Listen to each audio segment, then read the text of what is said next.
서기관들과 바리새인들이 간음 중에 잡힌 여자를 끌고 와서 가운데 세우고 예수께 말하되 선생이여 이 여자가 간음하다가 현장에서 잡혔나이다. 모세는 율법에 이러한 여자를 돌로 치라 명하였거니와 선생은 어떻게 말하겠나이까? 저희가 이렇게 말함은 고소할 조건을 얻고자 하여 예수를 시험함이러라. 예수께서 몸을 굽히사 손가락으로 땅에 쓰시니 저희가 묻기를 마지 아니하는지라. 이에 일어나 가라사대 너희 중에 죄 없는 자가 먼저 돌로 치라 하시고 다시 몸을 굽히사 손가락으로 땅에 쓰시니 저희가 이 말씀을 듣고 양심의 가책을 받아 어른으로 시작하여 젊은이까지 하나씩 나가고 오직 예수와 그 가운데 섰는 여자만 남았더라. 예수께서 일어나사 여자 외에 아무도 없는 것을 보시고 이르시되 여자여 너를 고소하던 그들이 어디 있느냐? 너를 정죄한 자가 없느냐? 다 같이 봅시다. 대답하되 주여 없나이다. 예수께서 가라사대 나도 너를 정죄하지 아니하노니 가서 다시는 죄를 범치 말라 하시니라. 아멘. 아멘.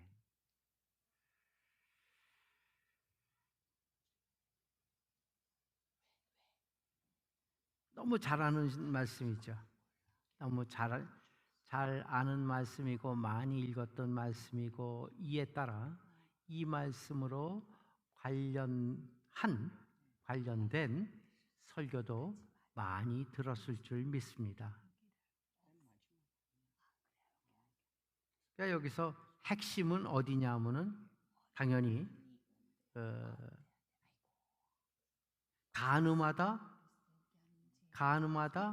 현장에서 잡혀온 여자가 주인공이에요. 그죠?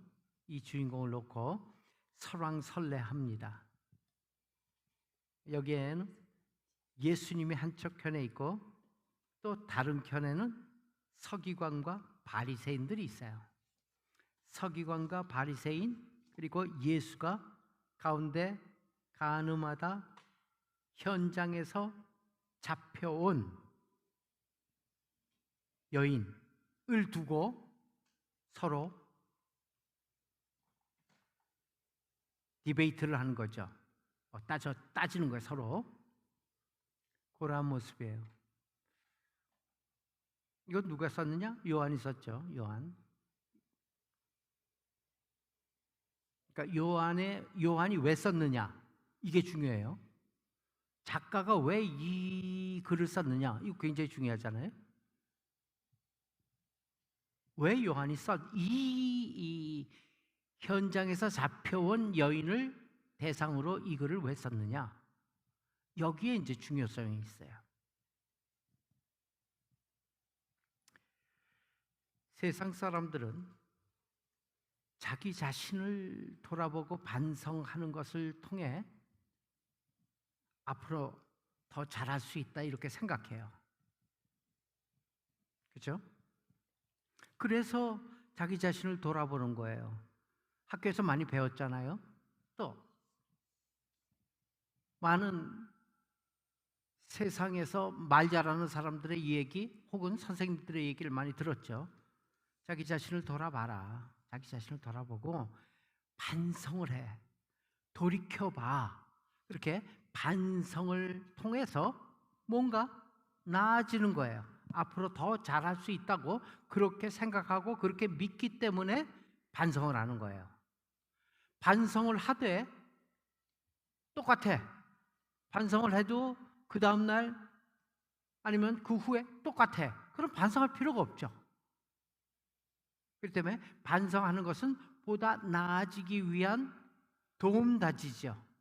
되돌아보는 것, 뒤를 내가 행해온 것을 되돌아봄으로써 보다 나은 앞으로의 미래를 기대하고 있는 거예요. 그래서 자기 자신을 돌아보라 이렇게 얘기를 해요. 그건 세상 얘기예요. 그런데 기독교는 어떤 얘기예요? 그러면 기독교도 마치 이런 식으로 생각하는 경향이 있어요. 그것은 읽는 사람의 생각에서도 그럴 수 있고, 더 나아가서는 어떤 하나님의 말씀을 가지고 그 말씀을 기초로 해서 혹은 그 말씀을 설교할 때 똑같아요.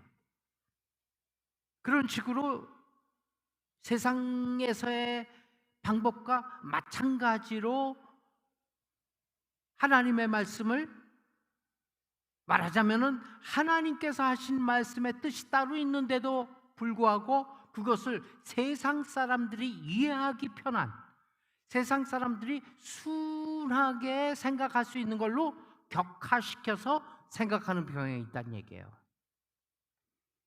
그러면서 기독교나 다른 종교나 똑같은 걸로 생각하는 거예요. 그렇게 해서 이게 위험한 거예요.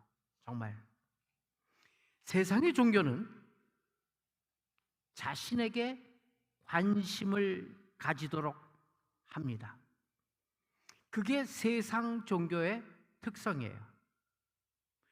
자기 자신을 중심으로 종교 생활을 하고 자기 자신을 중심으로 세상이 돌아갑니다.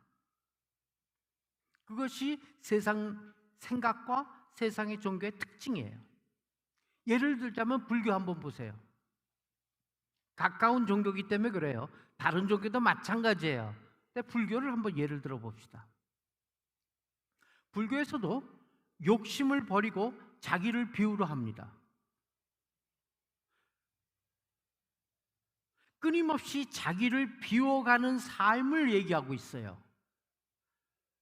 그것을 가지고 불교에서는 무슨 단어를 쓰고 있나 하면은 해탈 혹은 무아, 나를 버린다는 얘기예요. 내가 없다라는 얘기예요. 없을 무자, 나 아자에 나 아자. 그래서 무아지경이라 그러잖아요. 내가 없는 지경이란 얘기예요. 무아지경. 그러니까 내가 증발해버리고 없는 거예요. 그럼 무아지경이라는 단어가 불교에서 나왔단 말이에요. 해탈도 불교에서 나왔고요.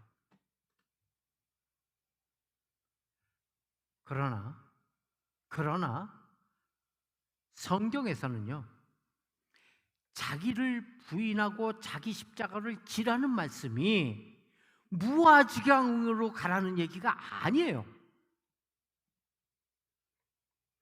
내 욕심을 버리라는 얘기가 아니에요. 그런데 그것을 똑같이 불교의 해탈이나 무아지경과 같이 자기를 부인한다는 이야기를 설명하고 있어요. 질문 한번 해볼게요. 뭐가 자기를 부인하는 거예요? 자기를 부인하는 게 뭐예요? 나를 부정하는 게 뭐예요? 그거와 무아지경이 뭐가 달라요? 그거와 해탈은 뭐가 달라요? 요쯤 되면 이제 답답해지기 시작하는 거예요. 그렇지, 다르긴 달라야 될 텐데 아무렴 불교와 기독교가 같을 수 있어? 불교와 예수님과 같을 수 있어? 같을 수는 없잖아. 다르긴 달라야 되는데 뾰족히 다름을 설명해낼 수가 없어요. 이것저것 힌트와 이것저것 예를 들어보더라도 그 확연히 다름이 잘 설명되지가 않아요. 왜? 내 안에 구별되어 있지 않기 때문에 그래요. 그런 것들이 요한복음에 부지기수로 나와 있는 거예요. 요한복음이. 왜냐하면 요한복음이 왜 그래요? 예수 믿기 시작한 사람한테 제일 먼저 보게 하는 책이 무엇이라고 늘 제가 강조하죠? 요한복음이라는 얘기예요. 요한복음.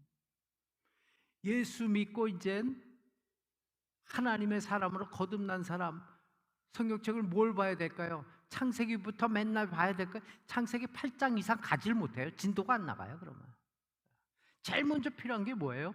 예수 믿기 시작했어요. 작정했어요. 하나님께서 택하셨어요. 어느 날 문을 열었어요. 그래서 예수님이 보이는 거예요. 십자가가 보이는 거예요. 그 사람이 먼저 붙잡아야 될 책이 요한복음이라는 얘기야. 왜? 요한복음을 통해서 무엇이 다른가를 알아야 돼요. 그러니까 요한복음에 지금 계속 강해를 해 나가고 있잖아요. 그 강해 내용을 쭉 취합해 보세요. 뭘 얘기하고 있는가? 다른 걸 얘기하고 있는 거예요. 뭐가 달라요? 내 생각과 성경이 다르고 내 추상과 성경의 말씀이 다르다라는 얘기예요. 믿음이 다르다라는 얘기예요. 그게 믿음이 아니다라는 얘기예요. 그래서 계속해서 요한복음은 강조해 나가고 있는 거예요.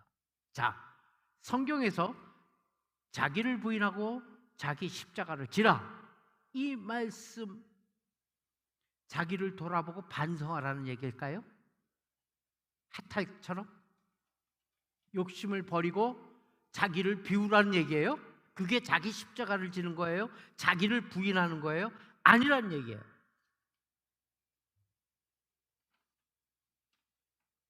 인간의 것은 철저히 부정되고 포기되어야 한다는 것이에요. 내 것 다 갖고 있어. 인간의 것을 다 소유하고 있어. 주장하고 있고 그 길로 가고 있으면서 뭘 부인을 해요? 부인하게. 거부되고 포기된 그 자리, 뭐가 거부돼요?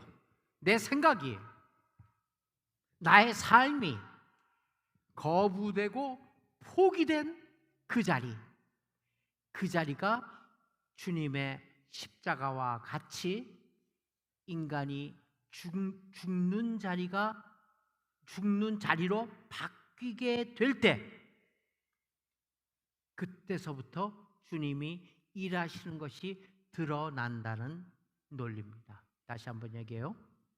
인간의 것은 철저히 부정되고 포기되어야 한다는 얘기인데, 거부되고 포기된 그 자리를 그대로 갖고 있는 것이 아니라, 왜 거부되고 포기되어야 하냐면은 포기되고 거부된 그 자리가 주님의 십자가와 같이 인간이 죽는 자리로 바뀌게 될 때, 포기되는 것이 그냥 포기하는 것이 아니라 죽여버리는 거예요. 그냥 예수님이 십자가에서 죽듯이 그 죽은 자, 인간이 죽은 자리로 바뀌게 될 때, 그때서부터 주님이 일하시는 것이 드러난다는 얘기입니다. 이 논리, 이 원리가 기독교의 원리입니다. 달라요. 그렇기 때문에 내가 죽어야 되는 거예요. 내가 포기가 돼야 된다는 얘기예요. 예수님 십자가에 달린 것과 같이 인간이 죽는 자리로 바뀌게 될 때, 내 생각이, 내 자세가, 내 삶이, 내 추구가 죽는 자리로 바뀌게 될 때 주님이 일하시는 것이 드러나게 되는 것입니다. 그러므로 기독교란 기도하면서, 열심히 예배하면서, 또 뭐 할까요? 찬양하면서, 또 헌금하면서, 봉사하면서, 전도하면서 내가 하는 것이 아니라 주님이 죄인을 통해서 일하신 것이 드러나는 교리인 것입니다. 때문에 내가 예배하는 것, 내세울 것도 없고 드러날 것도 없어요. 내가 기도하는 것을 어디다 드러내요? 기도하는 것을. 성경에서도 시장 통해서 밖에 드러나게 시끄럽게 하는 것이 뭐예요? 찬양이에요. 찬양은 밖에다 대놓고 시끄럽게 하라 그러는 거예요. 그럼 기도는 어디서 해야 해요? 기도를 문 밖에 서갖고 저 바리새인들처럼 서기관들처럼 큰 소리로 기도하는 게 그게 기도예요? 아니에요. 누가 기도 그렇게 하라 그랬어요?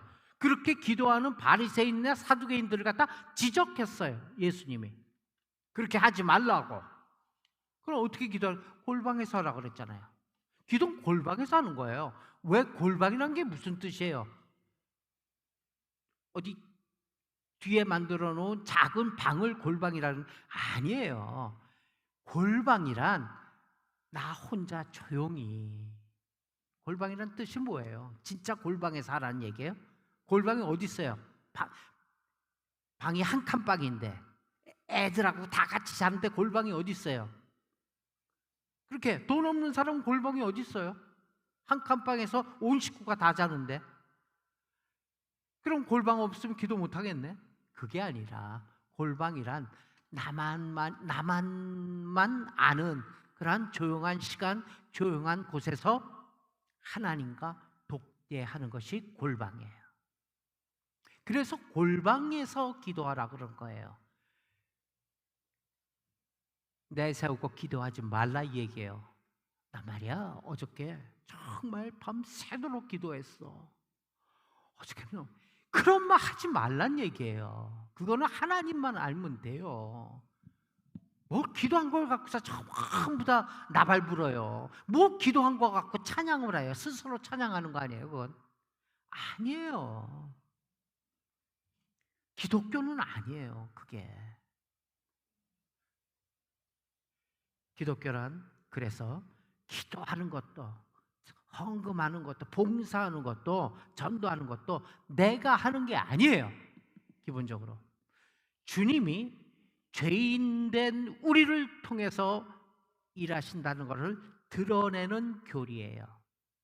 주님이 드러나셔야 돼요. 그게 사람들의 입을 통해서 드러날 수 있습니까? 주님이? 아니에요. 그렇게 하는 게 아니다 이 얘기예요.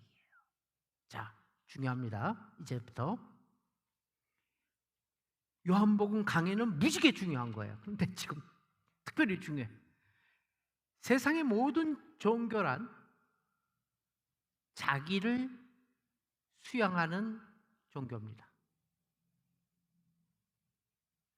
자기 자신을 수양하는 종교예요. 자기를 출발점으로 삼는 것이에요. 그러나 기독교는 뭐예요? 누구를 미친 듯이 바라보는 종교예요. 아주 좀 컬러풀하게 얘기한다면 어느 누구를 미친 듯이 바라보는 종교예요. 그게 기독교야. 즉 출발점이나 귀결점이나 다 주님으로 삼는 거예요. 출발도 주님이었어요. 그리고 우리가 돌아서 도착하는 것도 주님이에요. 나는 없는 거예요. 모든 것이 주님으로부터 시작하고 주님으로 말미암고 주님으로 마치게 되어 있는 신앙이 기독교입니다. 이것은 일제기 미국의 처음 대통령인가요? 에이브라함 링컨이 얘기했나요? 이게? 여기에다가 주인공만 싹 바꿔버렸어요. 주님에 의해서 주님으로부터 시작하고 뭐 이거 있죠. By the people, for the people, of the people. 에이브라함 링컨이 아주 신실한 기독교 신자예요. 성경에서 보고 거기에다가 people만 바꿨어. By the God, for the God, of the God. 이것은 by the people, for the people, of the people. 주님으로부터 시작하고 주님으로 말미암으며 주님으로 마치게 되는 신앙이 바로 기독교인 것입니다. 예수님께서 중요해. 이제 딴 데로 머리가 흩어지면 안 돼요. 예수님께서 성전에 가셔서 말씀을 가르치고 계셨어요. 그때 서기관들과 바리새인들이 간음하는 여자를 현장에서 잡아 갖고 왔어. 예수님 앞에 끌고 와서 앉혔어요.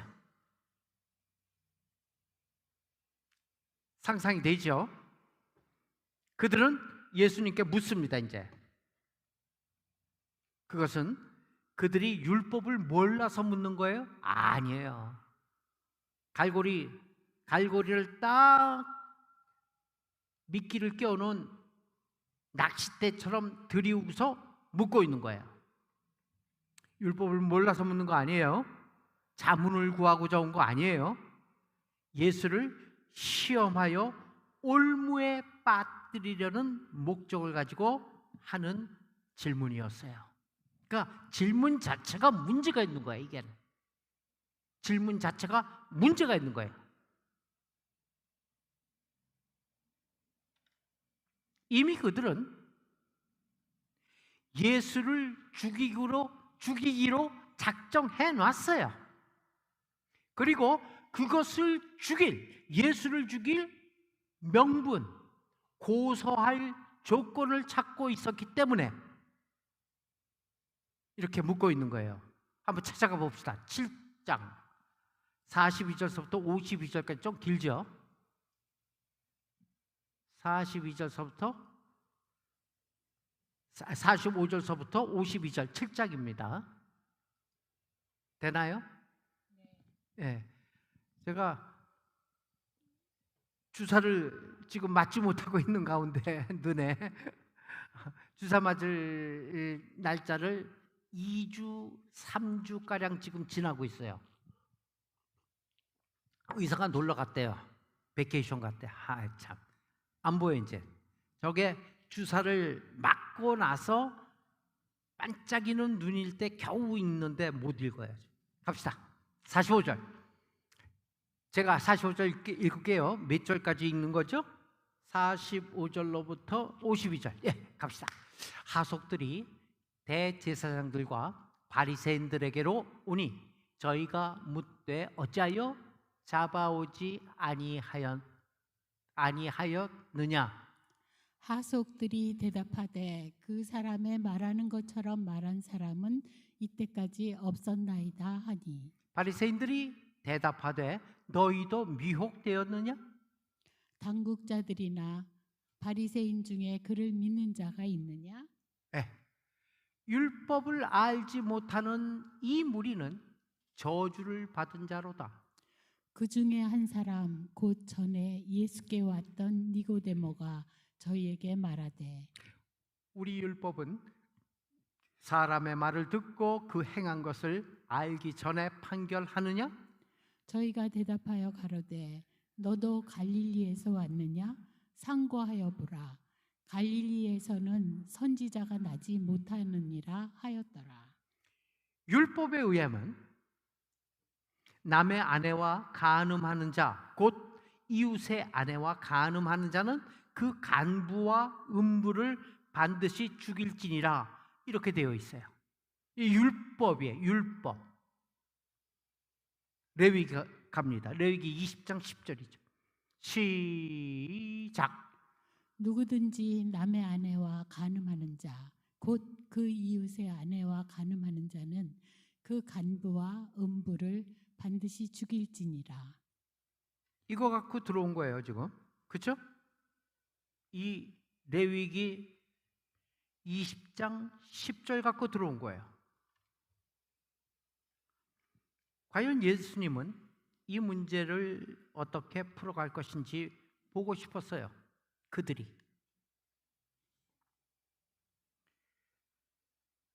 사랑을 베풀어서 놓아주라 이렇게 얘기할 것인가? 혹은 율법의 말씀대로 죽이라 할 것인가? 둘 중에 하나잖아요.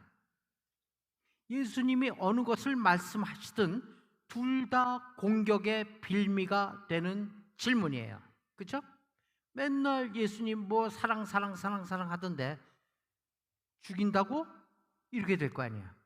또 죽이라 그러면은 어떻게 사랑하면서 죽이라 그래? 그러면 살려라 하면은 율법을 어기는 거 아니야? 이렇게 되는 거잖아요. 예수님은 손으로 땅바닥에다 무엇인가를 씁니다. 뭐 글씨를 쓰겠죠. 뭐 그림을 그리겠어요. 글씨 쓰겠죠.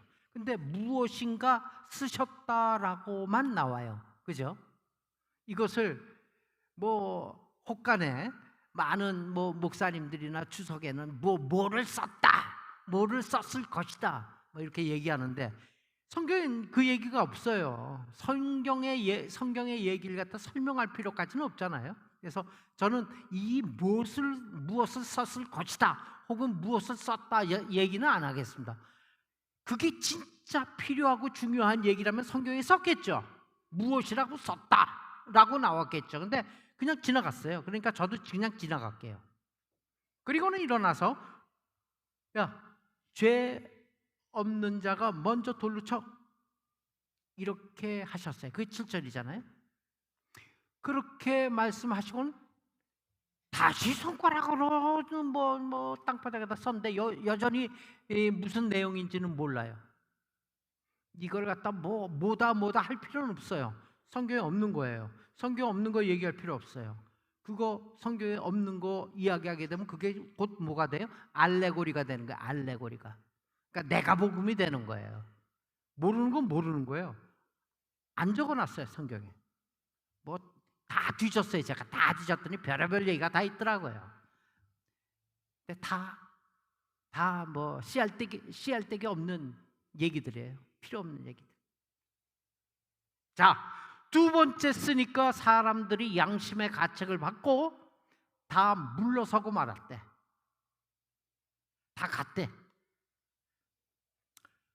여기서 중요할 것이 하나 있어요. 하나 힌트가 있어.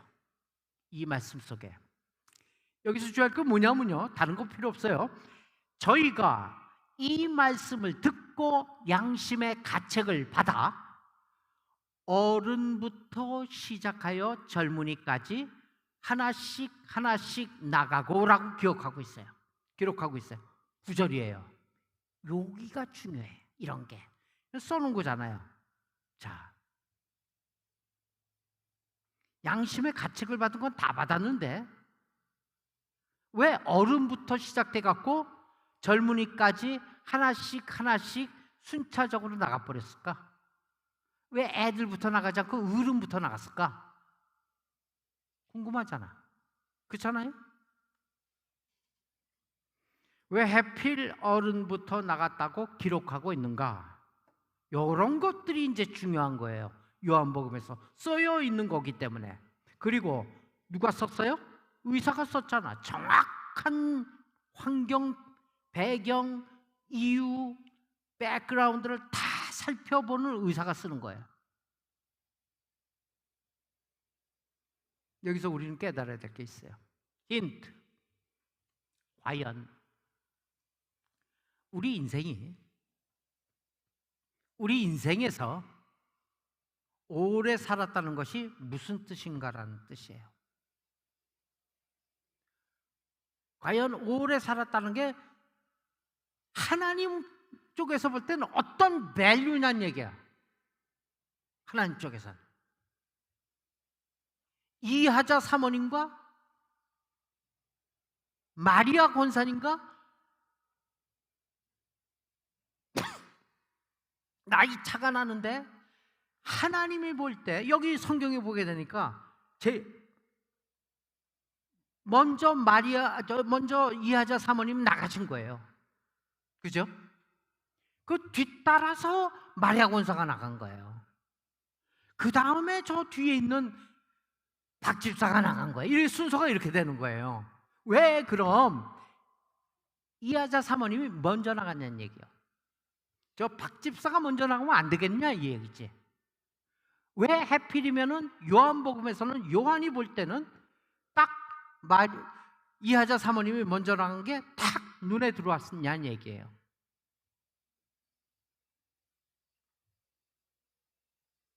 오래 살았다는 것이 하나님 보시기엔 그만큼 죄를 더 지을 수밖에 없었다라는 사실을 말해주고 있는 것입니다. 맞죠? 아멘. 오래 살면은 뭔가 좀 더 괜찮게 살 것 같은데 천천만만의 콩떡이란 얘기예요.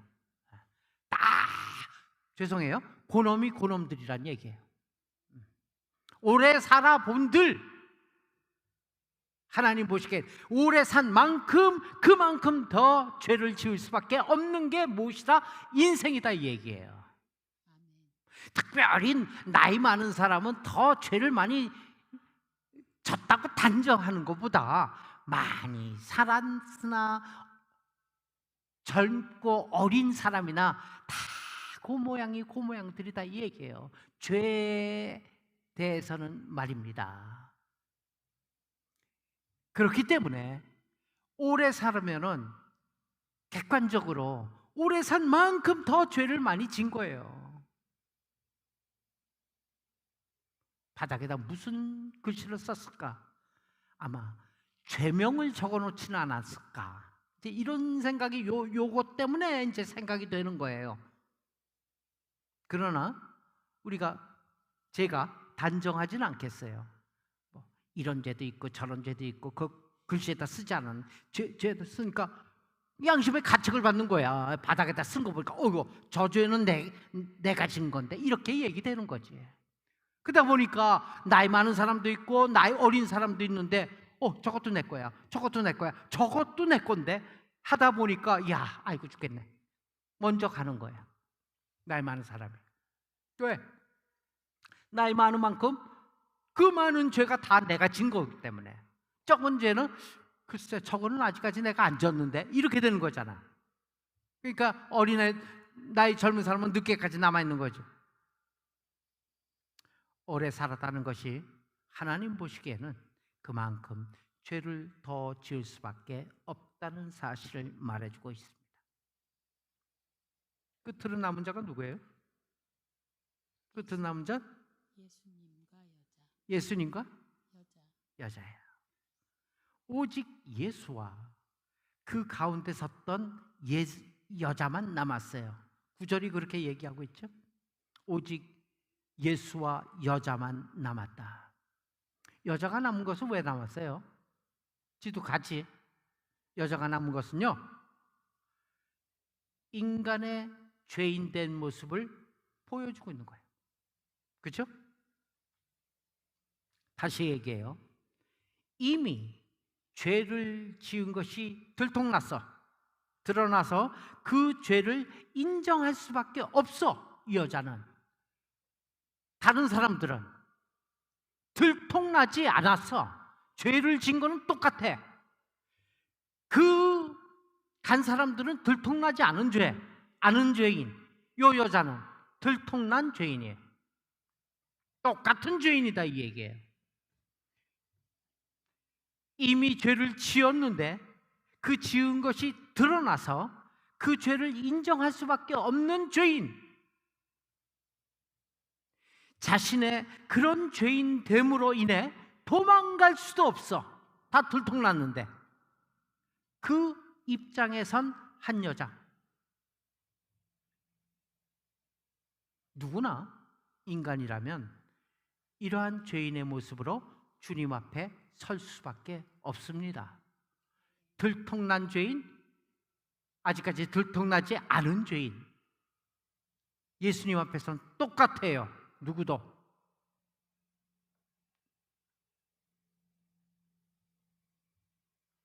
그런 모습으로 주님 앞에 설 수밖에 없는 인생들. 그렇다면 누가 이 여자에게 돌을 들고 칠 수 있나? 누가 칠 수 있어요? 이 여인 앞에 있는 예수님밖에 없죠. 왜? 예수님은 죄가 없고 죄를 모르시는 유일한 분이시기 때문입니다. 그렇기 때문에 예수님은 이 죄인의 돌을 들고 칠 수가 있습니다. 맞죠? 죄 없는 자가 먼저 돌로 치라 하셨기 때문에 예수님이 남은 것은 자신이 율법대로 돌로 죄인을 칠 수 있는 유일한 분이라는 의미에서 예수님이 지금 이 자리에 있는 거예요. 둘밖에 없다 그랬잖아요. 들통난 죄인 하나, 그리고 그 죄인을 다스리고 돌로 칠 수 있는 유일한 인간, 유일한 한 분, 예수님이잖아요. 딱 둘밖에 없는 거예요. 이제 예수님이 돌로 그 여인을 치는 일만 남았어. 예수님은 칠 수 있어요. 죄 없는 자가 먼저 치라고 했잖아요. 예수님이 본인 스스로도. 여인을 치는 일만 남았어. 그런데 예수님이 그 여인을 향해서 돌로 칩니까? 아니잖아요. 치지 않습니다. 예수님은 이 여자에게 이렇게 말씀하십니다. 나도 너를 정죄하지 아니하노니 가서 다시는 죄를 범치 말라 하셨다. 그게 11절이에요. 오늘 본문은 11절에서 끝납니다. 끝나야 됩니다. 예수님도 율법을 가지고 정죄하지 않겠다라는 의미입니다. 예수님도 율법으로 정죄하지 않는 거예요. 유일하게 율법을 가지고 율법대로 여인을 칠 수 있는 그분이 더 이상 정죄하지 아니하시겠다고 하신 거예요. 그렇다면 율법의 의미가 과연 무엇이냐 이 얘기예요. 율법의 의미가 과연 무엇이냐? 율법은 간음하다 현장에서 잡힌 여인을 죽이는 것이 율법이에요. 그러나 예수님은 그 여자를 죽이지 않으셨어요. 이렇게 율법을 가지고 곧이곧대로 적용하지 않는다는 것은 예수님에 의해 율법의 의미가 달라졌다는 얘기예요. 예수님이 율법 안에 계세요? 율법과 동등하게 계세요? 아니면 율법 위에 계세요? 당연하죠. 예수님은 하나님이신데. 그렇죠? 율법을 가지고 곧이곧대로 적용하지 않으셨다는 거예요. 예수님이. 그것은 예수님에 의해 율법의 의미가 달라졌다는 얘기예요. 다시 얘기합니다. 예수님에게 율법이 적용된다면 그 예수님으로 인해 더 이상 누구도 율법을 곧이곧대로 적용하거나 혹은 적용될 수 있는 대상이 없다라는 얘기예요. 왜? 율법을 유일하게 적용할 수 있는 그분이 그 율법대로 적용하지 않았다는 것은 그 율법 위에 계셔서 그 율법을 바꾸셨다는 얘기예요. 이해가십니까? 율법을 곧이곧대로 적용하거나 적용될 수 있는 대상이 없다는 얘기예요. 왜? 율법을 가지고 율법을 다스릴 수 있는 유일한 분이 누구라? 죄가 없으신 예수님이에요. 근데 그 예수님이 율법을 곧이곧대로 적용하거나 적용될 수 있는 대상으로 서 있지 아니하시겠다는 얘기예요. 쉽게 얘기하면 율법이 무시됐다는 얘기예요. 이런 점에서 예수님이 남은 것은 율법이 그 뜻이 무엇인가 그것을 보여주는 것이에요. 율법이 있어요. 율법대로 적용하면 되는 거예요. 율법을 적용할 수 있는 유일한 분은 누구예요? 죄가 없으신 분이에요. 율법을 다스릴 수 있는 분이에요. 율법으로 행할 수 있는 분이에요. 그분은 예수님 한 분밖에 없었어요. 근데 그 예수님도 이 율법을 적용하지 않겠다고 뭐라 그럴까? 이게 이 율법을 뭐라 그래야 돼? 무시한 거예요. 무시한 거.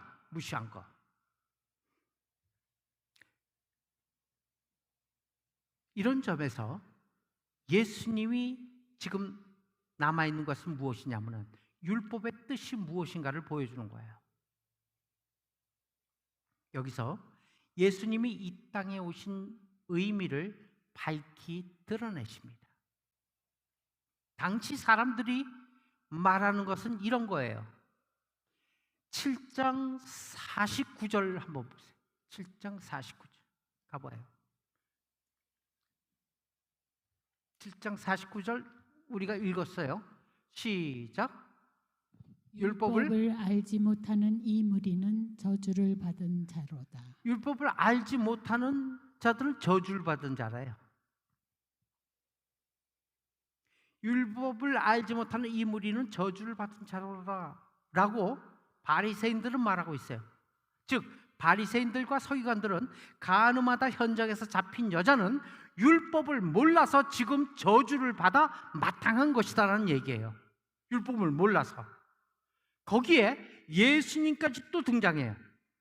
예수님까지 지금 싸잡아서 율법의 저주 속으로 몰아넣으려고 시도하고 있는 거예요. 예수님이 지금 이 사건을 통해서 보여주시고자 하신 건 무엇입니까? 율법을 몰라서 저주를 받는 것이 아니라 인간이 죄 아래 있고 결국 그 죄로 인하여 자기 죄 때문에 저주받은 것으로 말씀하시는 거예요. 그러나 그 죄에서 스스로 헤쳐나올 수 있는 자는 아무도 없었어요. 오직 율법의 적용대로 예수님 자신이 십자가를 지시는 죽음으로 모든 율법을 이루신다라는 말씀입니다. 다시 말합니다. 예수님 자신이 앞으로 십자가에서 죽으실 것이기 때문에 그 죽음은 곧 모든 율법을 철저하게 자신에게 적용한 죽음이라는 얘기예요. 물론 예수님에게 율법은 엄격히 적용한다고 해서 예수님이 죽어야 할 죄인은 아니죠. 예수님은 죄를 알지도 못하는 분이시기 때문에. 그러나 예수님이 스스로 죄인과 같이 되셔서 율법에 의해 죽어야 할 그 죄인으로 자신을 내어주신다라는 얘기입니다. 이것이 복음의 진리입니다. 죄인과 같이 되셔서, 진짜는 아닌데 같이 되어 주신 거예요. 이게 기독론이에요. 그래서 율법에 의해 죽어야 할 죄인으로 자신을 내주시겠다는 얘기. 결국 계명을 통해 간음하지 말라 하신 그 말씀의 뜻은 무엇일까?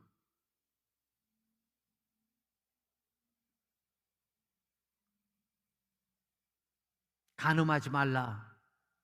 이 본문 가지고, 이 계명들 가지고 얼마나 깨끗하신 하나님, 별 희한한 소리들 다 많이 하죠. 우리 기독교인들은 깨끗해야 돼.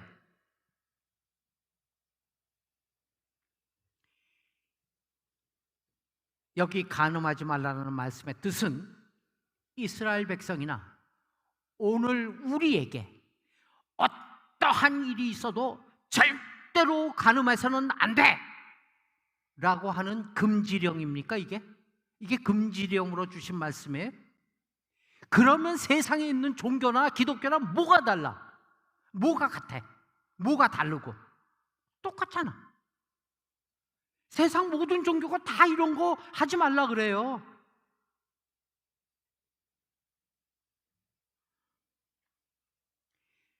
간음할 수밖에 없는 인간들을 위해 예수님이 오셔야만 되었다는 것을 가르쳐 주시는 거예요. 아멘. 간음할 수밖에 없어, 인간은. 그 인간들을 위해 예수님이 오셔야만 했다는 거예요. 그러므로 율법 원래의 취지가 무엇인가? 이거 지키라는 거 얘기예요. 율법을 다른 사람에게 철두철미하게 적용해서 그 사람을 공격하고 정죄하라는 것이 아니라는 얘기예요. 율법을 자기한테 적용하는 사람 어디 있어요? 대부분 손가락에 하나는 바깥총을 가리키지만 셋은 나를 가리키고 있잖아요. 전부 다 내로남불이죠. 남을 위해서 율법이 존재하는 거잖아요. 자기를 위해서 존재하는 거 있었어요? 안 그렇잖아요. 다 타락된 양심이기 때문에 그렇습니다. 율법의 원래 취지는 다른 사람에게 철두철미하게 적용해서 그 사람을 공격하고 정죄하는 것이 아니에요.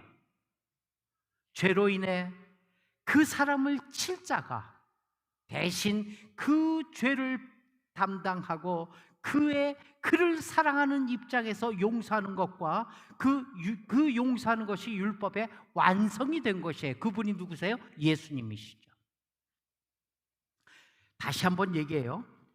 죄로 인해, 우리 인간의 죄로 인해서 그 죄인들을 칠 자 누구예요? 죄 없으신 예수님이잖아요. 그 예수님이 치는 것을 대신하여서 대신 그 죄를 담당합니다. 자기가 그 죄를 진 것인 양 담당해서 그를 사랑하는 입장에서 용서하는 것, 그 예수님이야말로 율법의 완성이 되시는 거예요. 어디 그렇게 써 있어요? 로마서 가봐요. 로마서 13장 10절이에요.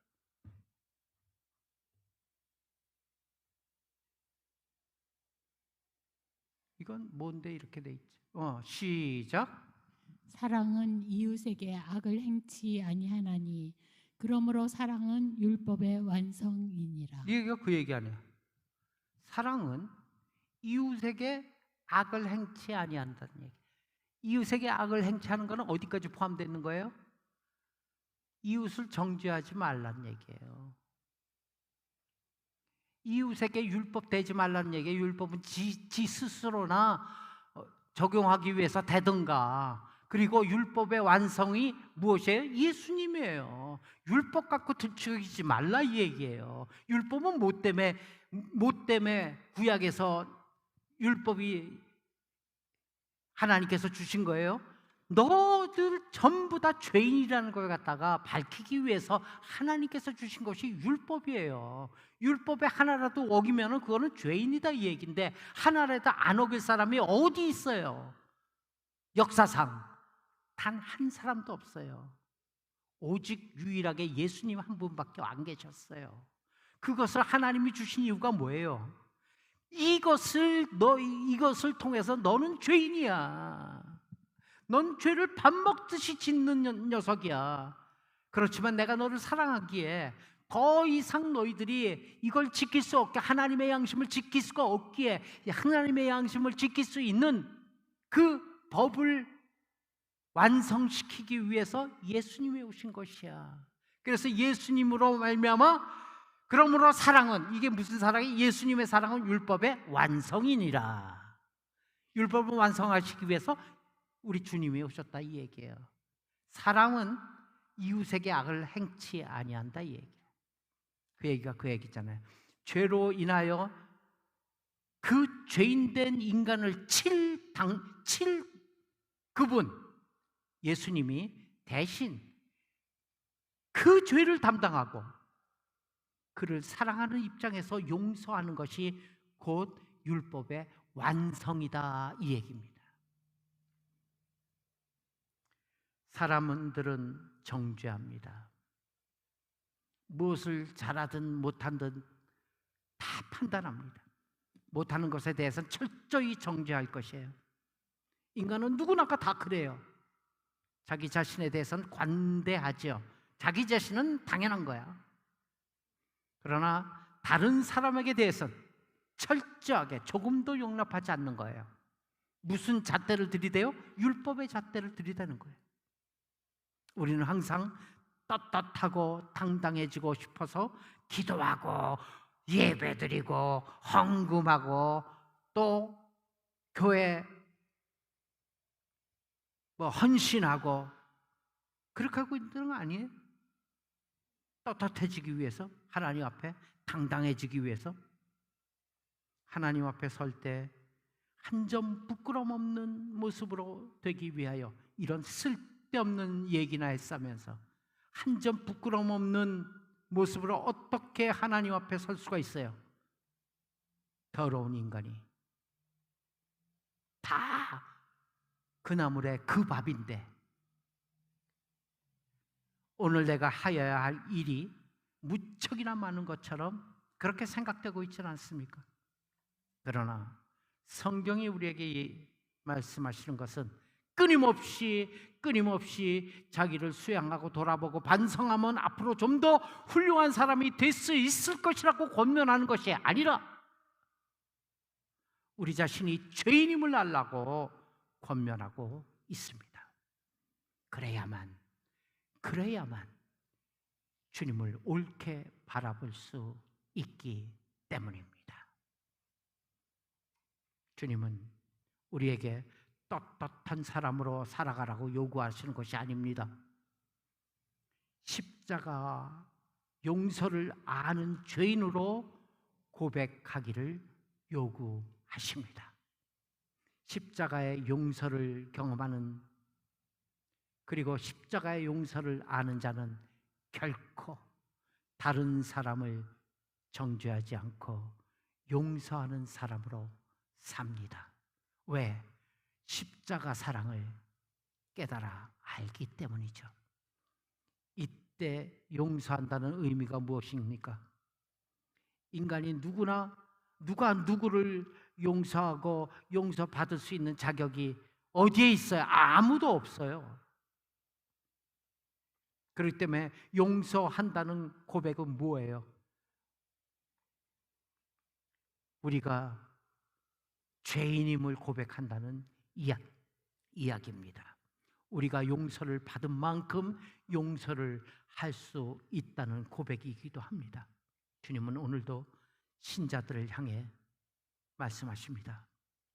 이제 그리스도 예수 안에 있는 자에게는 결코 정죄함이 없나니. 한번 같이 따라할까요? 시작. 그리스도 예수 안에 있는 자에게는 결코 정죄함이 없나니. 아멘 하십니까? 율법은 정죄의 목적과 정죄의 수단이 아니라 율법을 통해서 우리는 죄인임을 깨닫는 것입니다. 그리고 그 죄를 우리 주님께서 나를 위해 대신하였음을 믿는 믿음입니다. 우리의 삶이 예수 그리스도의 사랑 가운데 용서가 넘쳐나고 사랑이 넘쳐나길 예수님의 이름으로 축원합니다. 기도합시다. 하나님 우리 좋으신 아버지, 오늘도 요한복음을 통하여 간음하다 잡혀온 한 여인의 사건을 통해서 무엇이 복음인지 그리고 무엇이 예수님께서 말씀하고자 하시는 핵심인지를 두루 살펴보았습니다. 혹 우리 역시 바리새인과 사두개인, 서기관들과 같은 신분은 아닌지 다시 한번 점검하면서 원하기는 예수님 저들 앞에서 무엇을 썼든지 그리고 죄 없는 자 먼저 쳐라 말씀하신 그 음성에 귀 기울이며 우리 주님 앞에 무릎 꿇어 죄인 여기 있사오니 저를 받아 주옵소서 고백하는 그러한 신앙인들 다 되게 해 주옵소서. 예수님의 이름으로 기도합니다. 아멘. 하늘에 계신 우리 아버지, 이름이 거룩히 여김을 받으시오며 나라의 임하옵시며 뜻이 하늘에서 이루어진 것 같이 땅에서도 이루어지리라. 오늘날 우리에게 일용할 양식을 주옵시고 우리가 우리에게 죄진 자를 사하해 준 것 같이 우리의 죄를 사하여 주옵시고 우리를 시험에 들게 하지 마옵시며 다만 악에서 구하옵소서. 대개 나라와 권세와 영광이 아버지께 영원히 있사옵나이다. 아멘.